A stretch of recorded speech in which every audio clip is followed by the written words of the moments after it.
തദ്ദേശ തെരഞ്ഞെടുപ്പ് അടുക്കുംതോറും വ്യത്യസ്തമായ വാർത്തകൾ എത്തുന്നത് തികച്ചും സ്വാഭാവികമാണ്. ഇന്ന് അത്തരത്തിലൊരു വാർത്തയാണ് പങ്കുവയ്ക്കാനുള്ളത്.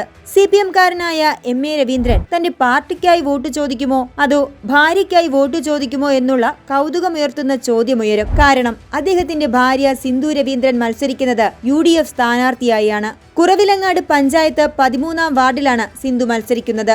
CPM പള്ളിയമ്പ് ബ്രാഞ്ച് സെക്രട്ടറിയാണ് സിന്ധുവിന്റെ ഭർത്താവായ MA രവീന്ദ്രൻ.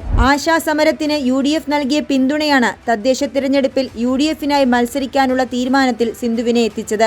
ആശാ പ്രവർത്തകയായ സിന്ധു ആ പ്രദേശവാസികൾക്ക് സുപരിചിതയാണ്. 9 തവണ സമരത്തിനായി തിരുവനന്തപുരത്ത് എത്തിയിരുന്നുവെന്നും സിന്ധു വ്യക്തമാക്കുന്നു. ഭർത്താവ് തന്റെ തീരുമാനത്തെ അംഗീകരിക്കുന്ന വ്യക്തിയാണ്. തന്റെ സ്വാതന്ത്ര്യത്തെ ചോദ്യം ചെയ്യുന്നുമില്ല. മക്കളുടെ പൂർണ്ണ പിന്തുണ തനിക്കുണ്ടെന്നും സിന്ധു ആത്മവിശ്വാസത്തോടെ പറയുന്നുണ്ട്.